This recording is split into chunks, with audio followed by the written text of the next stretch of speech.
Hello, everyone, and welcome to episode 3 on strategic frameworks.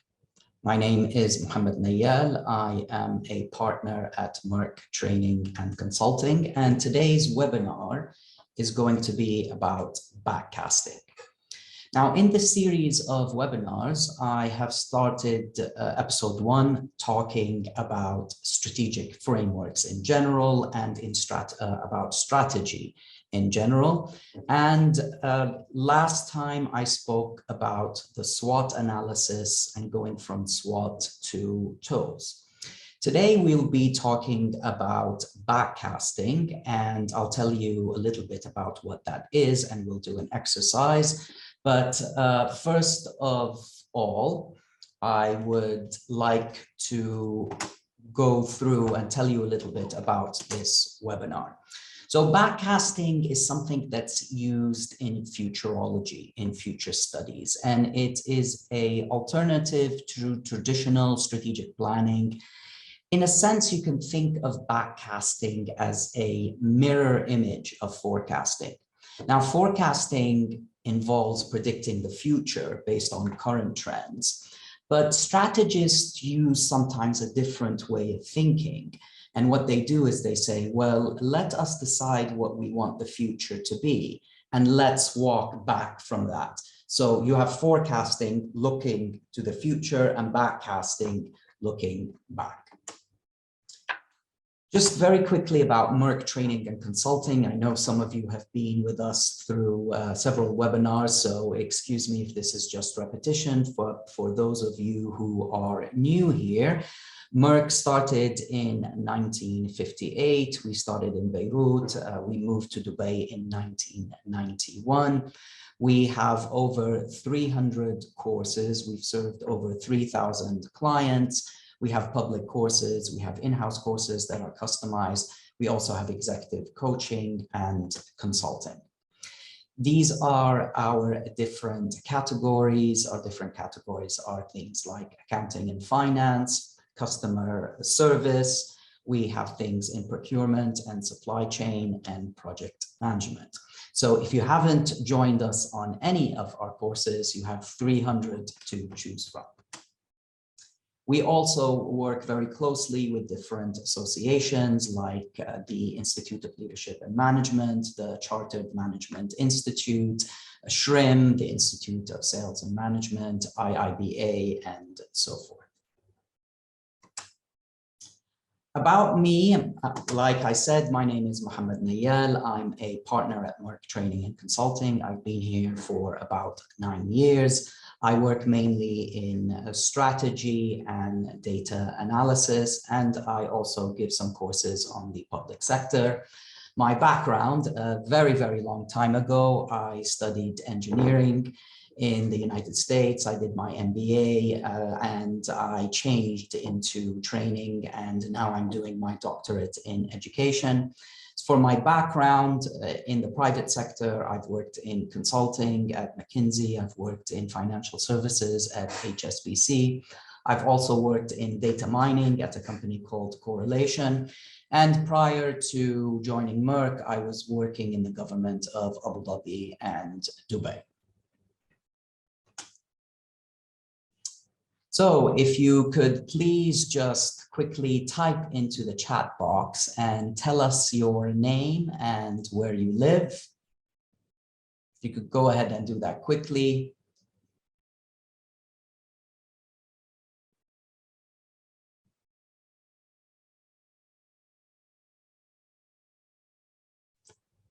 All right. Thank you very much. So let us begin. So backcasting is part of futurology, of future studies. So what is that? Future studies is about trying to postulate, trying to put together possible, probable, and preferable futures. So what we want to do in future studies is we'd like to understand what is likely to continue and what is probably going to change. So what we're trying to do here is to find a systematic understanding of the past and present to determine the likelihood of future events and trends happening. Now, future study goes back a long time ago, and it started by people trying to figure out what is a utopian ideal. What is a place that everybody would like to live in, a place that would have economic prosperity and peace for all? So this goes all the way back to Suma Chen in 90 BC and his theory of the cycles of virtue, although Muqaddimat Ibn Khaldun in the 1340s, 1360s would probably be a better example of something that we would understand in modern sociology.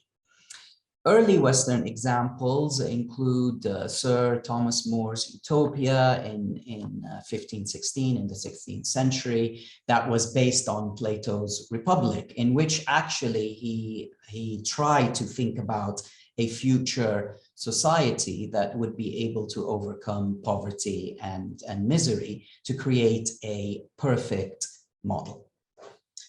So this is where the study of futurology came from.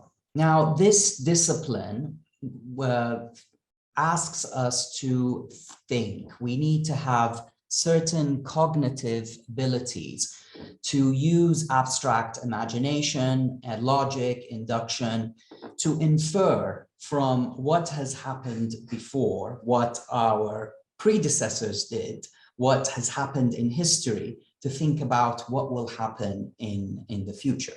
Now, knowing the future and imagining it or predicting it, it's in our nature, it's in the nature of humans. We're not very good at it in all aspects, but sometimes we are. So I really like science fiction.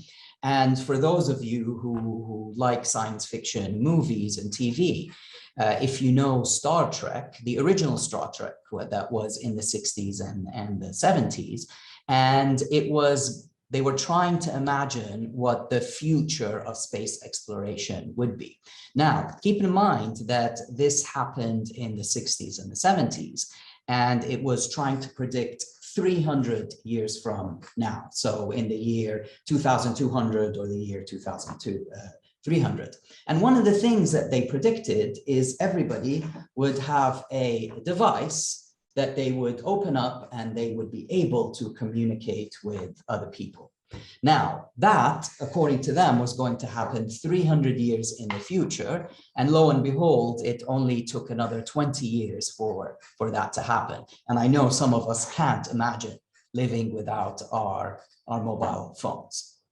So we need to use our imagination, but we also need to use some logical reasoning to try to predict consequences, situation based on what's going on right now. Now, of course, we need to make a lot of assumptions.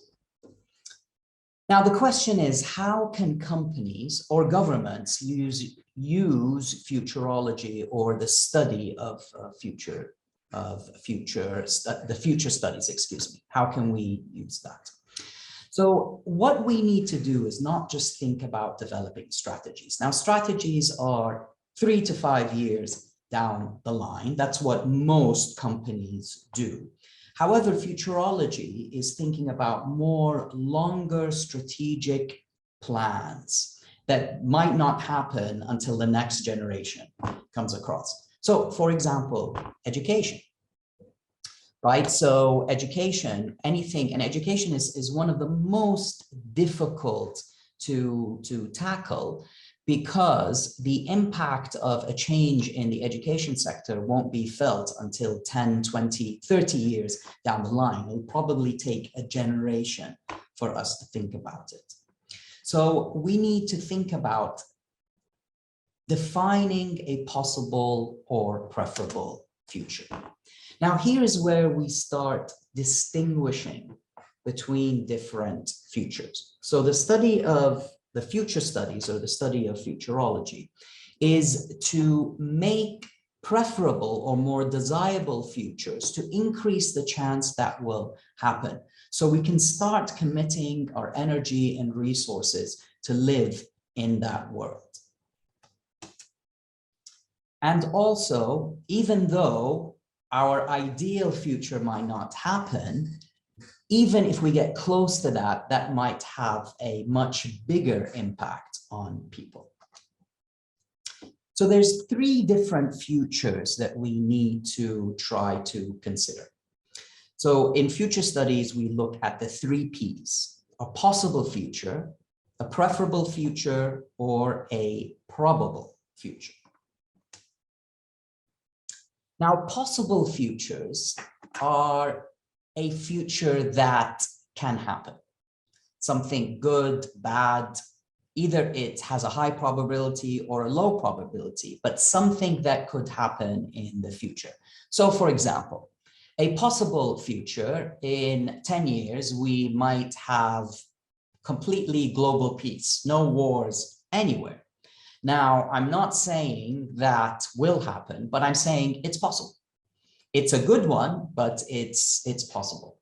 A very improbable future is that there will be no governments in 10, 20 years, and everybody will be, won't be using technology. We'll go back to a place where technology won't be used. Now, that's very improbable, but also it's something that somebody could envision. Now, the next step is to start talking about probable futures. So what is most likely to happen based on previous trends and based on what is happening right now? So for example, a probable future could be that we will have another pandemic in 10, 20 years. Now, that's very likely. Scientists have said that's very likely based on what has happened before. We've had SARS, we've had MARS, and then we've had COVID-19, and a probable future that in 20 years, maybe we have COVID 2040. I hope not, but it's probable. Another probable thing is that globalization continues. So we have seen a trend in the past 20, 30 years of companies just growing, extending their reach, and there has been this culture all around in the world. So for example, you can go to Dubai and you can buy Starbucks, and you could go to London or Tokyo and you can buy the same thing. So that is probable. But where it gets really interesting is your preferable future. This is where strategist starts thinking about what do they want? What do they want happening in the future? So for example, I could think and I would say a preferable future is where there is no global warming, there is no poverty, everyone is educated, and there is no unemployment. Now, again, this is not the future that will happen, but this is my desired future. Now, why do we do that? The reason we do that is we define what we want and we say, we are going to work towards that. Or what would it take for us to work towards that? So defining a preferable future, and that's what government policymakers do. Now, this is a picture of Singapore, right? So a question for you. Can you think of what is the most strategic resource for Singapore? Natural resource, that is. So it's not oil. Oil is very important, but again, here we're talking about the most important resource, something that Singapore cannot live without. So it's not energy, it's not travel, it's not tourism. It's water, natural water. Why? Because Singapore doesn't have a lot of it. It actually has to import quite a bit of fresh water from other countries. Now, part of future studies, and we'll talk about backcasting. I know this webinar is about backcasting, but humor me just a little bit until we get to that, is about thinking about what would you really like. So if you look at the current sources of water right now in Singapore, they have 4 sources. So water from local catchment. So that is their fresh water that comes from rain. Maybe they have some underground sources, right? So that is what they have, but it's not enough. So they have imported water that they bring from other countries like Malaysia, for example. And then they have new water. Any ideas what that is? So new water is recycled water. So it's water that's been used before and they go ahead and recycle it. It's probably used for watering, but if you have good technology in recycling, it's actually drinkable. And at the end, you have desalinated water. So this is water that you take from the sea, you take the salt out, and you can drink it. Now, there's a lot of seawater. So why doesn't Singapore just depend completely on desalinated water? Because of cost. It takes a lot of energy to actually go ahead and desalinate water. So let's take a look at their current. So for example, and these are close enough. They're not the exact numbers, but they're close to it. And I've just put this as an example. So let's assume it's the year 2000 and we're looking at the current numbers. So Singapore gets 20% of its water from nature, from rain, from local catchment. However, they have to import 40% of their water from outside. Now, that is very difficult. That is very difficult because, excuse me just a second. That is very difficult because of if there's any natural disaster, then Singapore is in trouble.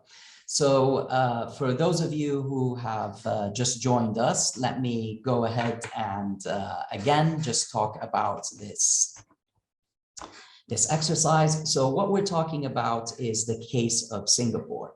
So Singapore has sources from what gets its drinkable water from 4 sources. From a local catchment, and this is from rain or what they're able to preserve, from imported water, from new water, so this is recycled water, and desalinated water. So if we are in the year 2000, these are the typical numbers that were in the year 2000, is that 20% of their water they got from natural sources, 40% was imported from places like Singapore, and they recycled 20%, and they had 20% that was desalinated from seawater. And the reason why they couldn't just get all the water from the sea is because it takes quite a bit to desalinate seawater and make it drinkable.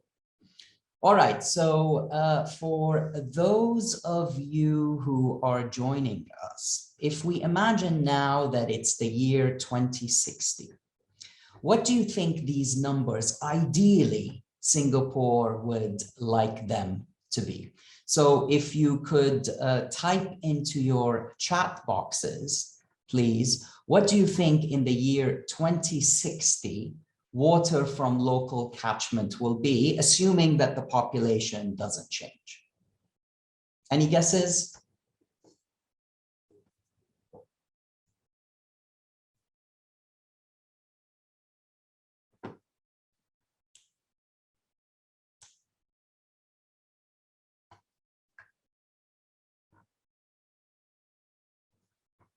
Anyone in the chat can type in.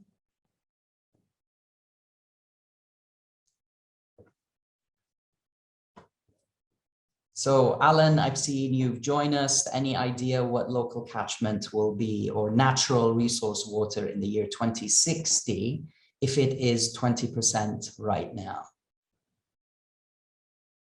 So the thinking is that really won't change by much. That will still be 20%. So Alan says 0, but actually if you think about, if there's no big, let's say global warming, we find a way around that, but let's say that it will be around 20%, right? And yes, that is a little bit optimistic, but again, this is what we want it to be.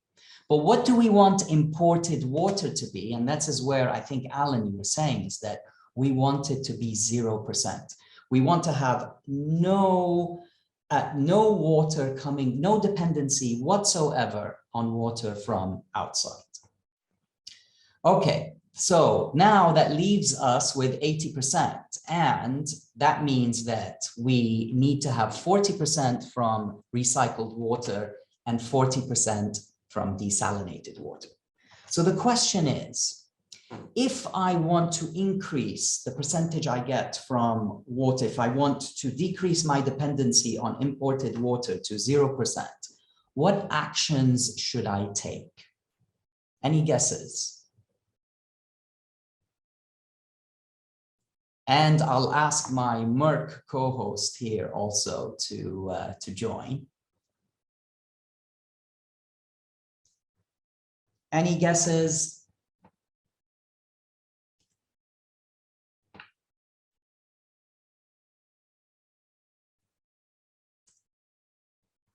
Okay, so my Meirc co-host says awareness.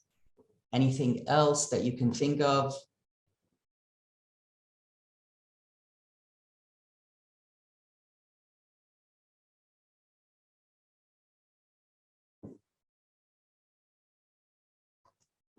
So these are some of the things that they can do other than awareness. So increases in awareness reduces waste. That's good.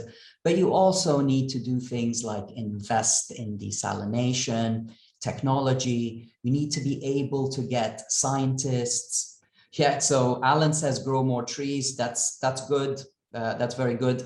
Cloud seeding, excellent. So you need to think about technology on cloud seeding. Need to encourage scientists from abroad to come to Singapore. And one of those things you could do is grant citizenship or path to citizenship for scientists who are specialists in water desalination. So encouraging students to go outside and study. You could do partnerships with other countries. You could spend more on grants for water recycling and desalination. All right, so now let's get to backcasting, and this is what the webinar is about. So backcasting is very similar to predicting or to putting together a future that you really want. So Alan, could you please just type in which country are you joining us from? Kuwait. All right, excellent. Okay, good. So what I am going to do is I'm going to give you an exercise now that has to do with Kuwait, right? So just to get you to think about something that you're very familiar with. Okay, so just give me a second. Let me get this exercise ready.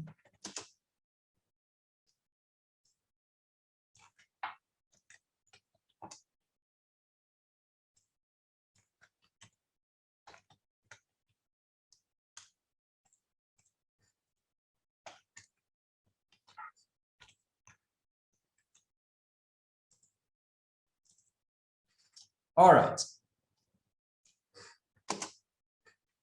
So backcasting is, like we did for Singapore, it's a method of forecasting for an event that we assume happened in the future. And then what we do is we go back and we say, what are the things that we did to make this happen? So we envision a future and then determine what must happen in order to reach that goal. So let me give you an example. Let's talk about education in Kuwait. All right, so it is the year 2050. So 30 years, a little bit less than 30 years from now, 28 years from now. So Kuwait is ranked as, oh, again, we're just making this assumption, as one of the top 5 countries in the world in terms of the quality of education. So let's say you're in the government of Kuwait and you're having a conference and you're meeting with other ambassadors from other countries. And they want to hear the story of how Kuwait arrived at this point. How did Kuwait become one of the top 5 countries in terms of education? What did it do? So Alan, I just want to give you a couple of minutes, and for also our Meirc co-host to think about what did, if we assume that in the year 2050, Kuwait is great in education, what did you think it did? What are some of the actions that it took in order to arrive at that point? So go ahead and take a couple of minutes and just think about it.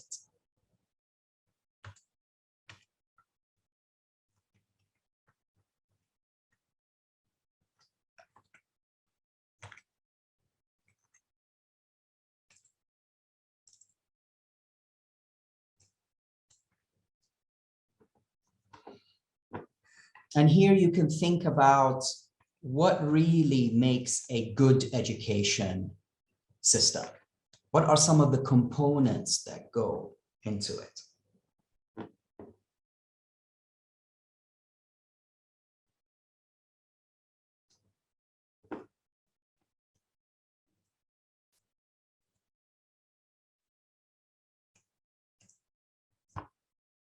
Okay, so we have teachers, yes, okay, but what about teachers?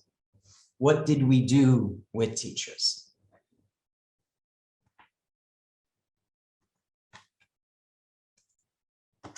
So the question again, if in the year 2050, we're among the top 5 education systems, and right now, let's say we're ranked something like 52, what did we do to become a great place for education? All right, so Alan says investments with bringing educators from reputed institutes. Very good, excellent. All right, so something else, let me talk. So definitely there's a lot about teachers and about teacher training. So not only did we bring teachers from outside, but we had them train our teachers. We allotted land for building top of the line institutes, very good. So we invested, we put money, our money where our mouth is. What about students, Alan? Any idea about students? There's something that you can do for students. So you talked about teachers, you talked about schools.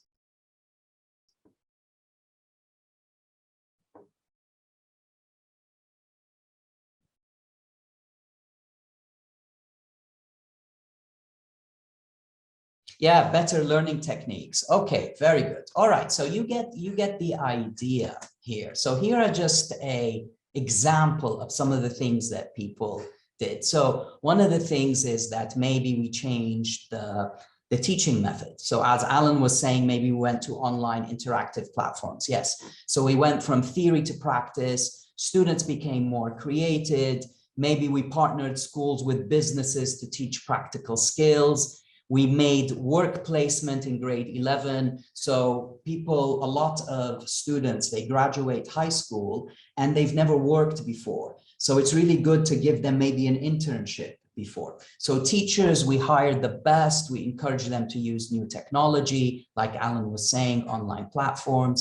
We also worked on the parents. We made them more involved with schools, students. We did workshops, and we encouraged students to become ambassadors of certain topics to increase their communication skills. Maybe also we introduced more languages. So Alan, a question for you. What do you think the business language will be in 30 years? Will it still be, I mean, right now it's English, I guess. Do you think it will still be English in 30 years?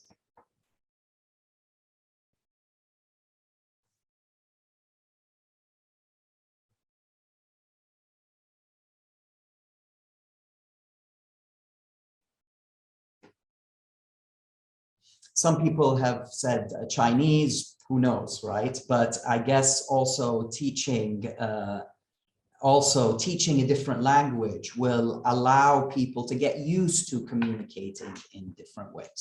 So this is an example of what policymakers do to think about backcasting. So summarizing again, backcasting is a mirror image of forecasting. So forecasting, what we do is we try to predict the future. Backcasting is we take a time machine, we go to the future and we say, this is the future that we want. And then we say, we look back on the past and we say, what are the steps that we have to take in order to arrive to this future that we really want? So I really want to thank you for being with us today. Just a very quick look at the strategy courses at Meirc. You can take a look at our website to look at the different strategy courses. I just highlight a few. We have strategic thinking and planning. So let me just highlight that for you. And also we have the certified strategists, and both of those really just go into advanced tools and techniques, some of the strategic frameworks that we have been talking about. If you're more interested in data analysis, we have our IIBA endorsed certified data analyst. We also look at the business analyst courses, and we look at analytical thinking and evidence-based decision making. So our next webinar on strategic frameworks, that's going to be on Thursday. So today we did it on Wednesday, but the strategy canvas is a very interesting tool. It's a very powerful tool, visual tool. It was first talked about in Blue Ocean strategy.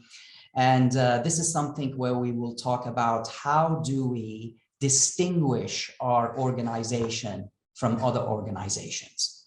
So we'll be talking about, we'll be showing some videos, we're doing some interactive exercises. So thank you very much for joining us, and I hope to see you next week when we talk about episode 4, the strategy canvas.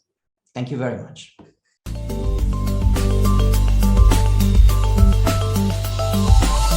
Meirc.com